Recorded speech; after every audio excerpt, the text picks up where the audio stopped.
Hello, I'm Dr. Teresa A. Smith, Dr. TAS, and welcome to Reclaiming Your Voice. This is a limited vertical series centered on identity, authorship, and what it means to reclaim who you are after your voice has been shaped, muted, or managed by systems, roles, or expectation. This series is not about finding something new. It's about restoring what was already belonged to you. Across these conversations, we explore how voice is formed, suppressed, and reclaimed with clarity, courage, and purpose. Today, I'm joined by Dr. Velma Bagby, whose work speaks directly to identity recovery, creative expression, and spiritual restoration in real life. So, wherever you are listening from, take a breath, settle in, and let us talk about what it means to reclaim your voice. Now, we understand that voice recovery is spiritual and it's internal, not just expressive. Dr. Velma, Yes, ma'am. who are we becoming when we finally restore our voice? We are becoming the person that God has intended you to be all along, downloaded in you before He formed you in your mother's womb. Mhm. Not only that, while He formed you in your mother's womb, He wrote down every member of your body in His book. He got you. He didn't have to run a DNA test. He put the DNA in you. He downloaded in you exactly who you were to be, what you were to accomplish, and what He expected you to do in this world. Now, Dr. Velma, you know me, I always go another way, but I got to say this for the folks so they don't miss it. And that is the reason why people don't want you to know who you are. That is the reason Exactly. why people don't want you to find your voice when you've lost it. Mhm. That is the reason why people don't want you to reclaim it. And like we've been saying, when you got your voice back, baby, you know who you are. You are the That's it. author of your life with God's help. You are walking towards your purpose. They don't want you to know none of that, That's right. honey. And it can be across a lot of different facets. Ethnicity, silenced because of your color, Mhm. your size, Yes. silenced. Mhm. Your gender, because you're female versus male, silenced. So Mhm. working in corporate, like we talked about early on, silence. And so you have to understand it could be a host of things that have affected your ability to move into who you have been called to do. Financially, yeah, it could be income where you decide, okay, let's forget it. No money, blah, blah, blah. All kinds of things that can affect your ability to walk into who you've been designed to be. But Dr. Bim, I can't let us leave this little part out because I'm thinking Okay. about a sermon that Bishop Noel Jones did years ago. It could be the person that you connected with. It could be the person you laying in the bed with. Yep. Because again, how even how can I say this? They're closer to you than anybody else. It's So dead, if but you're it's playing, dead weight. well, Lord Jesus, It's help. dead weight. We talked about laying aside every weight. People think that Paul was crazy when he said weight and sin. Well, sin is one thing, but weights are those things that may not necessarily be sinful, but they're heavy and they're things you're carrying around. It could be poor self-esteem. It could be poor vision of who you are because of what you heard in your ear. It Mhm. could be the people that you gravitate towards who tell you you're not anything. Mhm. And so all those voices in your head could keep you from being who you have been called to be. And like Dr. Todd says, first, we listen to the wrong voices. Yes. We connect to the wrong people. Yes. We associate to those who are not going anywhere and they don't want you to go anywhere. I used to call them Bubba Nim. Mm. You can't grow anywhere if you hanging out with Bubba Nim. Oh God, yeah, I know. Thank you. It took me a moment. It took me a moment. I know you know. She's out I in know. California. It took me a moment. Oh yeah, Bubba. Yes, Bubba. No, in California we call him Bubba Nim. you ain't gonna, you're not gonna grow, baby. You ain't gonna be nothing. Hang with them. No, so you have to understand that even those you associate with will prevent you from becoming who you have been destined to be. Those who are jealous of what they see in you already, that you haven't discovered in yourself, they will try to suppress who you are because they already see it. So you got to realize those things are out there that will keep you from moving into who God has called you to be. Well, Dr. Velma, you striking it. Why is internal preparation necessary before we get this increased visibility or influence? Because a lot of people want influence. A lot of people they want to be seen. They want to be admired, whatever it is, however you want to phrase it, guys. But why is that almost like a death sentence if you're not prepared internally for what that means? Because it was internal that it was placed there. God downloaded it in us in the very beginning. So what we have to do is go back and tap into the giver of the gift. We have to go back and tap into the giver of the gift, the one who downloaded the talent and purpose, the one who called you for a purpose and said you were qualified in that moment, who provided you all the tools you needed. We have to go back and start with the source first and reconnect there, because I know we're going to talk about restoration soon, but that's part of the restoration. That's part of my discovering who I should be, is to go back and tap into the one who put it there. Mhm, Now show me now, God. Where do I go from here, God? mhm, Help me to strengthen my relation. Help me to trust you as you guide me and lead me in a plain path.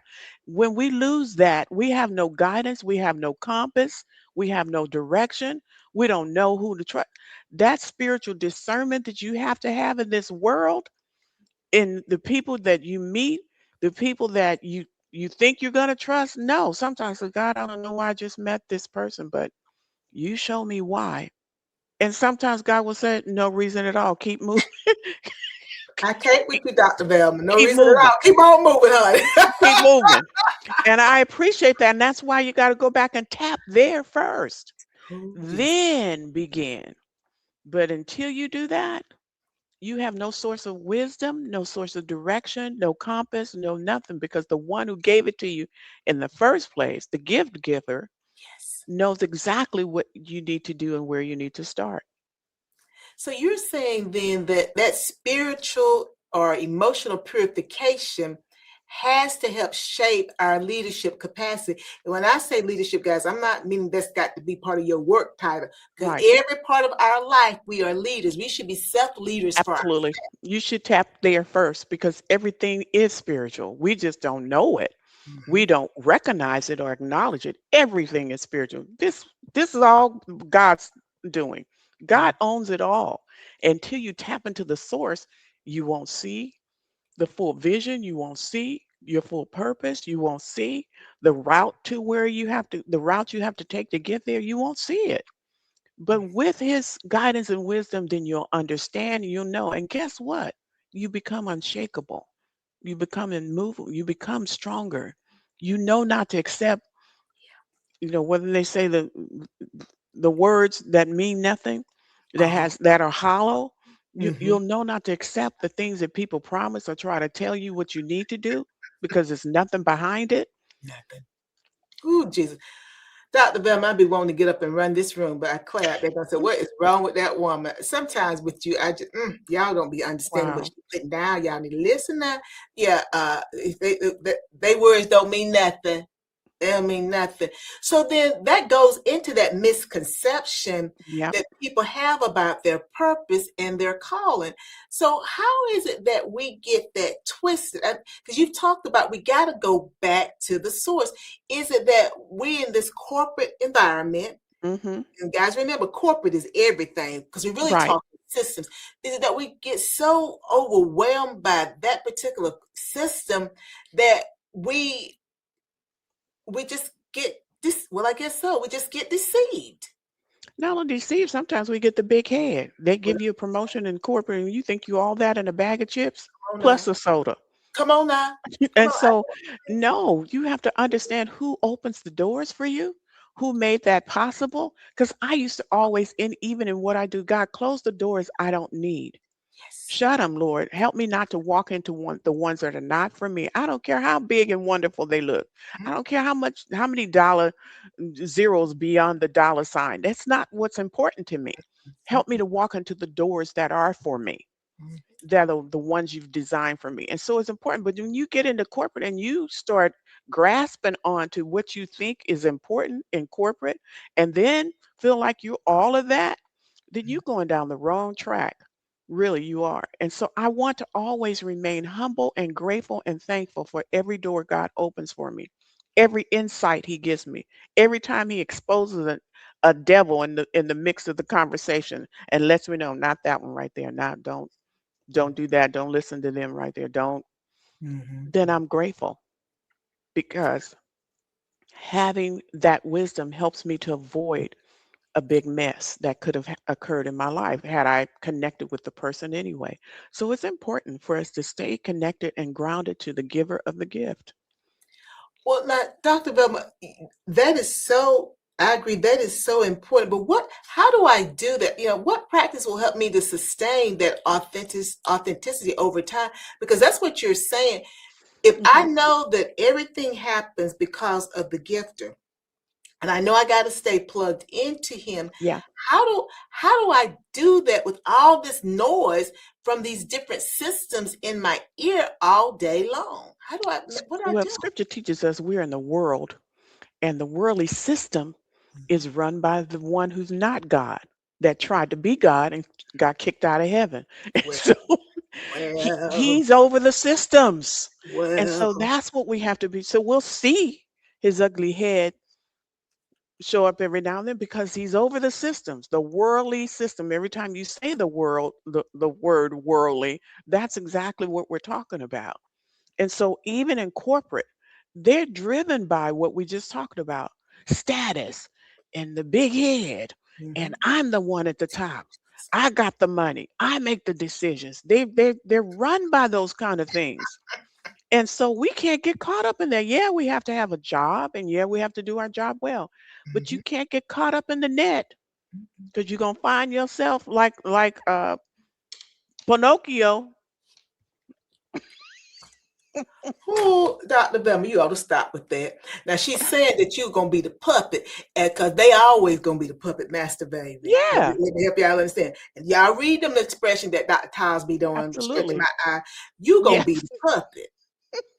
They gonna be the puppet master. right. So you have to be careful of not falling into that pattern. Mhm. Yeah, we have to do a job and yes, we have to do it well and yes, all of that, but you keep your head on you and make sure you stay focused on what you're there to do, but don't let it become who you are because that's not who you are. You're there to do a job, and God willing, you'll discover your purpose and your voice along the way because that is not it. Dr. Velma, when you said that, I was reminded, and I know you'll help me to clean this up.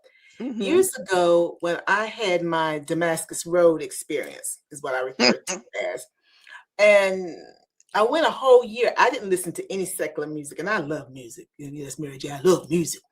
Um, but I didn't listen to any music. And I remember a gentleman who was he's retired now. He's a pastor, but he was a he was a counseling instructor at one of the universities in North Carolina.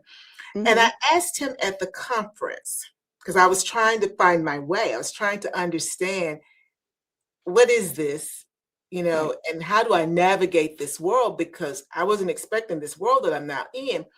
And one of the things either he said or I realized in having conversations with him was that I had to protect, I don't know if at the time I called it my heart, my essence, my soul, but you know what I'm trying to say because you talked about it where we have to keep our head about us. right. And what that means is, and people, you can say your purpose, but it's a little more than that because if you don't protect this, you can't get to purpose.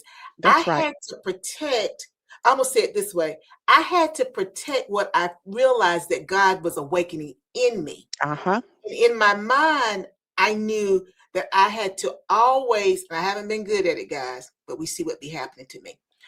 I had to protect this physical shell that he was going to use for his purpose and Right, for his people. So when right. you say that, I'm hearing about them systems and that the worldly system belonged to the one that was kicked out of heaven. Hmm. And we have to be careful. So it's not just us learning to talk the corporate language. I mean, Right. now, guys, that oral language and the written language, we have to make sure. that corporate language doesn't become a layer on our physical skin. But what I really want to say, guys, don't become a layer on that DNA Yes. that was put in us for Yes. that purpose. Because really, and you correct me, Dr. Velma, I'm trying to think Hmm. two different ways here. That's really the end game. Yep. Hmm. Yep. As But you were talking about protection, it brought my mind back to the armor mhm. and the Oh, helmet of salvation. We keep that helmet on as we go to work. The yes. breastplate of righteousness, we have to cover our feelings, our emotions, and not let that touch us because that's where the enemy wants to strike. The in corporate, they'll talk about you, what you're doing, and why it's not good. We talked about that the other day when my boss gave me the worst area in the whole division. He said, Velma, I know you can do it. I said, either you think highly of me or this is a setup. You know you're sending me to the worst area. She said, no, I think highly of you. Breastplate of righteousness. Don't let no words hurt your feeling. Keep that helmet on so your mind is protected and your feet shod with the preparation of the gospel of peace. So your foot and everywhere you touch, when you walk into a room, you're not by yourself. God is with you. But there will come a time where you're going to have to let people know, wait, hold on. And that sword is going to have to come out and they have to be reminded I'm not just walking around with all this equipment on. I do have a way Mhm. to fight back Fight if back. I have to. And it's not my mouth. It's not me telling you off and reducing myself to your level. It's not me threatening you in any way, form, or fashion. But it's me letting you know that you can't do all of this and I'm not going to respond. And my response sometimes is not what the world will expect me to. Mhm. It's not me throwing a lick at you. It's not me Mhm. hitting you. It's not me touching you. None of that. Mhm. But I can pray you out of my office. Yes. I can ask God to remove you, Come on. not harm you, but remove you from this premise. And I've seen God do that, Dr. Taz. Me When too. situations come in and people come, I say, God, this person is going to disrupt what you called me here to do. Can you please make sure they get transferred somewhere else? I've done that and it did happen. So Mhm. our weapons are our weapons of warfare are not carnal. It's not about flesh and blood either. They're Mhm. spiritual weapons. And therefore, that's why I said we live and operate in a spiritual atmosphere. And until you get that, it's going to be very difficult for you to use the world's methods to make it through life and to accomplish what you've been placed here to do. Now, guys, we can't give you everything. Y'all probably need to reach out to Dr. Velma with some help for that, because that's deep. But she's speaking truth though. Hmm. Now, Dr. Velma, I do want to move to restoration now. How does restoration affect relationships and our professional decisions? Well, it goes back to that dog we talked about yesterday that's injured and broken. Mhm. If we're injured and broken, we can injure and break somebody else because we're not going to receive anything helpful. Anybody that's designed to come into your life to help and support you on your journey, you're not going to receive it because now you're broken. My grandmother had a saying. She said, God would not send you a broken glass to cut your lip. Now, she Preach, was talking Black about Mom. relationships back then. She sure was. God knows she was talking about relationship. I automatically knew that. Preach, Black woman, But preach. I tell women sometimes, but what if you the broken glass? Come on here. Whatever is broken has to be repaired, has to be fixed, has to be rebuilt. And that's what restoration is. Okay, now I know I need to do these things. You've discovered what needs to happen. Now the restoration becomes let me fix what's broken. Let me rebuild what I need to rebuild. This is damage control.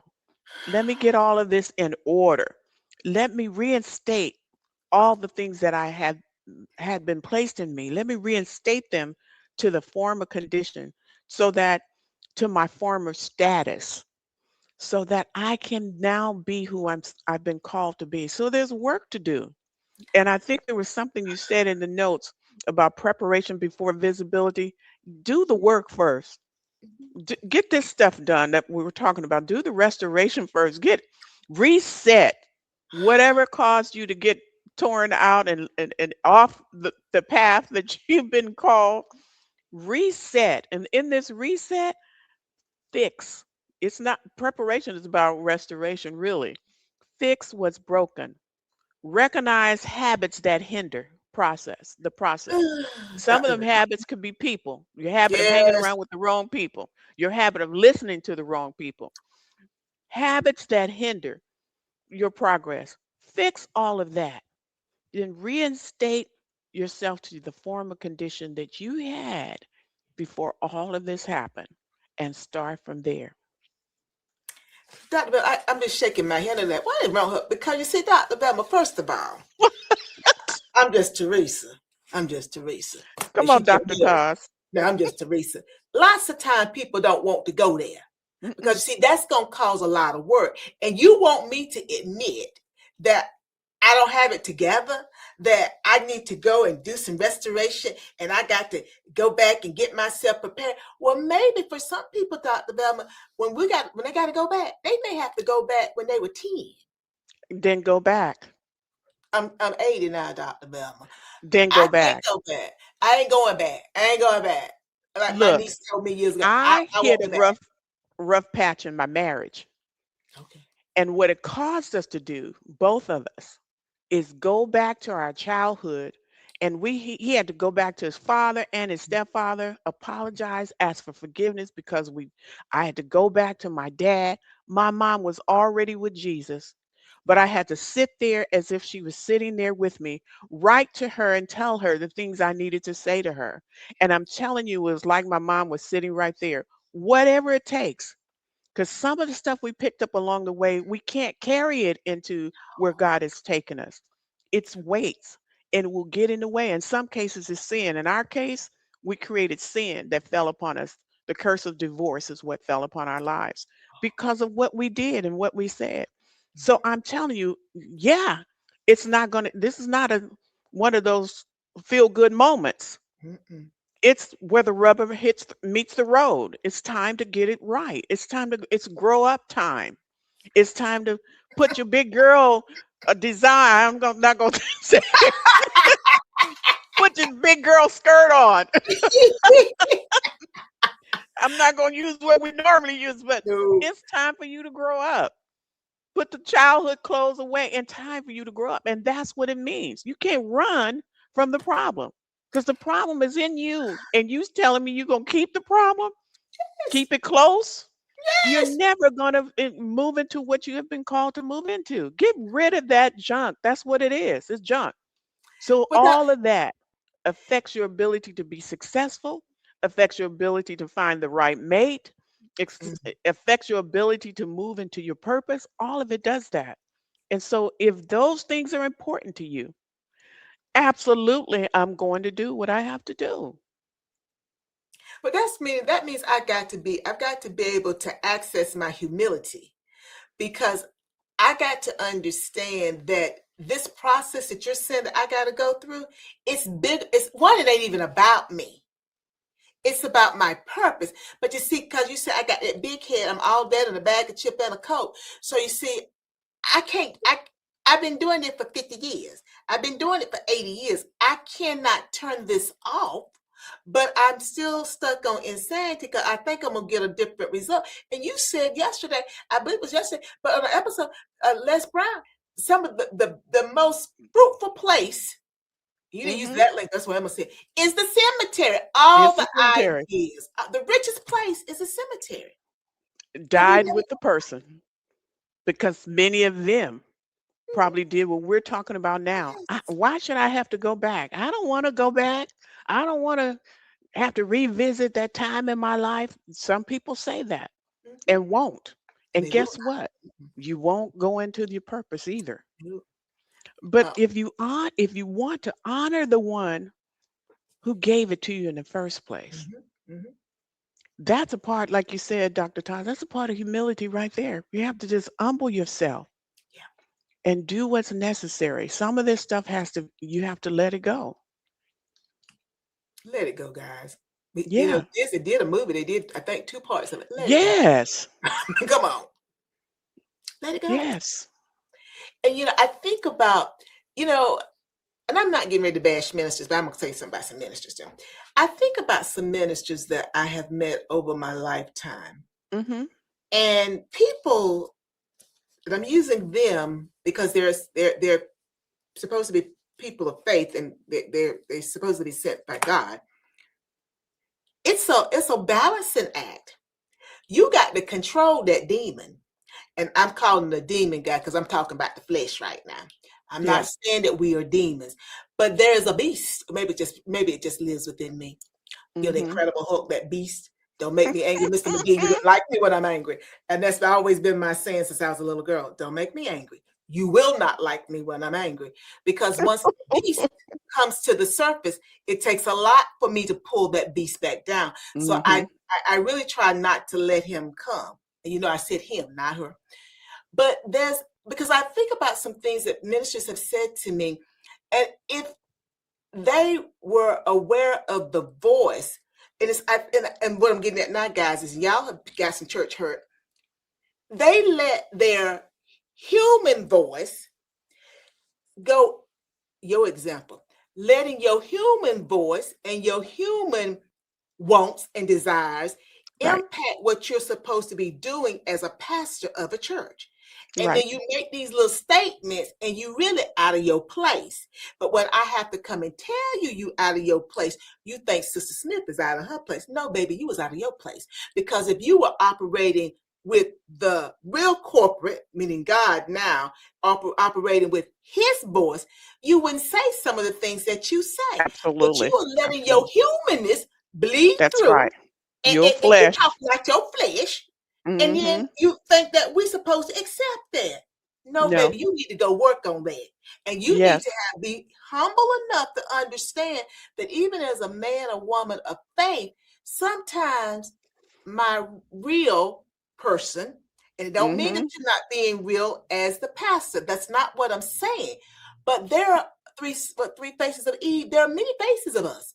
And sometimes my real self that I have to try to keep dampened comes Yeah. over, and I speak out of that voice, not Yes. understanding it doesn't align with the spiritual voice, the true spiritual voice, God's corporate, not the regular church thing. And therefore, I am hurting people in the church. And then you wonder why you don't have nobody coming to your church, or Right. why people act up when they come and they don't really Right. speak to you. Because you don't hurt them, because you were operating out of your flesh instead of operating out of God. Right. I'm trying to get this light out of my eye. Mhm. Sorry. That's okay. And it's like, You're right, I just Dr. don't get Taz. that. But they just kind of popped on me, so I just wanted to share that, because I think that's sometimes maybe some of the impetus for the church hurt that people experience, because Yeah. you don't always have to be the pastor too, guys. Now I'm equal opportunity. It could be the head of the church board, the committee, Anybody, any the person, member. anybody, the person that parked them car, that's out in Mhm. the parking lot helping y'all park them car. It could be anybody. Right. They acting out of their flesh That's instead of right. acting out of their true connection to God. And you're Right. hurting people. And you Right. think I'm When just we gonna let it go. Okay. No, and we were encouraged in part of my training, ministerial training, we were trained to not add your opinion to anything concerning God's word. Let God's work speak for himself, because God can back up his own word. He always backs up his promises. He keeps what he says he's going to do. He's going to do it. But a human being, we're called to just carry the word, share it. It's not our job to add our emotions or our personal interpretation about what it's saying, or just present what it says. That's it. Stop, baby. You said something really important there. Not all that was important, but you said that you were trained to, how did you put it? You talked about don't try to back up. You said something about, because he can Yep. back up his own word. Right. Don't try to add your own personal opinion, interpretation at all. You present the word, and not, you know, my idea of what the word is saying, my personal opinion about what the word is saying. Just let the word speak for itself. I got a question for you. Is Hmm. it that we live in these different systems that have silenced us? When we get in a place of power, and it can be power anywhere, Yeah. then we want to institute, we want to add to it. We want to Yeah. add to whatever, like you were just saying. And as you said, with God, He can back His own stuff up. He can But back it up. we can back up stuff too, and we can't back it up. And And you then cannot. when people they're not challenging you, you think you being challenged. Oh, Jesus, I can't with you, black man. Yeah. When That's somebody right. has a different opinion, That's right. because you know It's that's their speaking in opinion. corporate language, then you Hmm. opinionated, you this, Hmm. you're not a team player, That's right. because you forgot when you go Hmm. to that organization, that Yeah. job, you have Yeah. to leave yourself at home. Yeah. But you work for a boss, and the one whose word you're called to follow and lead with. You work for him. And yet you get into the position assuming that you work for yourself, and that's not true. And so you should always make sure that you're representing who you have been called to serve. Mhm. It's a servant leadership position. It's not you owning anything. Nothing. Nothing. And that's the reason I wanted to bring that out, because when most times when we go on the job, the real job now, guys, and it can be Yes. a relationship job too, we follow information. But Yes. then when we go to church, we want to act like we the Messiah. Well, you remember at the job, there are manuals that govern everything we do. Hmm. At the church, it's the Bible that governs everything that we do. Hmm. And so that's our manual. Hmm. And people forget to use it, apply it, reference it, align with it. Oh, Jesus, don't just beat us up, Dr. Bell. Don't beat us up now here. Oh, Lord, help us I'm somebody. just saying. They do. Well, I guess I'm just going to have these in my eyes. You still beautiful, Dr. Velma. And we rebuke you. We rebuke you. We had no That's problem with okay. I'll lying. hold my head up. How about that? We'll Thank keep it you. Hold going. your head up. Hold your head up. Hmm. Dr. Velma, my last question is, what responsibility comes with living and speaking in alignment with truth? Now, you've already answered it, but what responsibility comes with that? Whether, and I'm not telling you, you don't have to be a minister now. No, you don't. It's just anybody and everybody. Anybody, everything. Whatever you've been called to do, you better speak the truth in whatever you're doing. And our writing, we're not lying to anybody. Your books are not full of lies. Mm-mm, They're written beautifully and they're not full of lies. mm-mm, Speaking the truth is what's important, because our job is to make sure we're communicating with the audience God has given us to reach. And so it's important that we speak that truth. But there's accountability in our purpose too. If the giver of gifts has downloaded this way before we were formed in our mother's womb, and we begin to walk into that purpose, there's mm-mm, accountability there. And so we have a responsibility to make sure we honor what he's given us. It's an honor which should make you humble, that you would want to do it well and do it right, mm-mm, because there's accountability attached to it. Now, Les Brown talked about the richest place in the world being the graveyard. mm-mm, He Everybody didn't go there because they didn't fulfill their promise.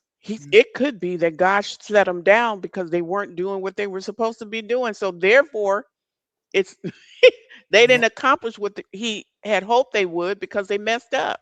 Mm-hmm, So we mm-hmm. have to be responsible for what we've been given, because we will be held accountable for how we operate in it and how we fulfill it. And it's important that we do it right.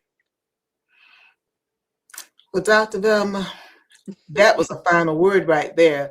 But I'm going to say, is there anything else that you want to leave the audience with? My only words that I would leave is what we began this beautiful series with, and that is discover what God has called you to do.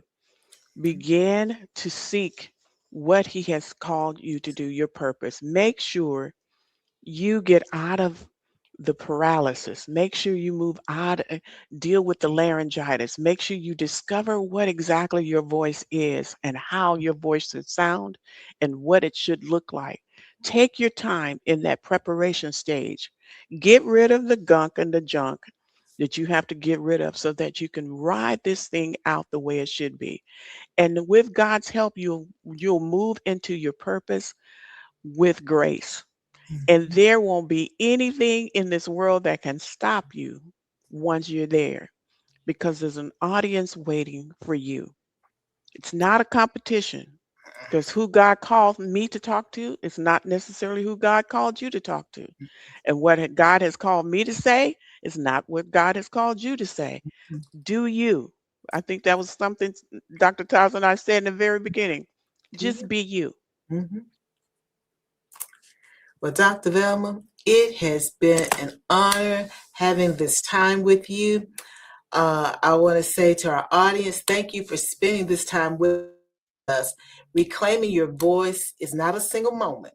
It is a process of remembering, choosing, and practicing truth in everyday life. As you move through the rest of your week, I invite you to reflect on this question. Where have you been speaking from habit? And where are you being invited to speak from truth? You don't have to rush to an answer. Restoration takes time. This conversation is part of a 4-episode limited series. Each episode stands on its own, but together they explore identity, authorship, and purpose beyond performance.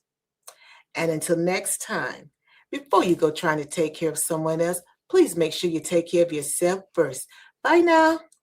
Bye.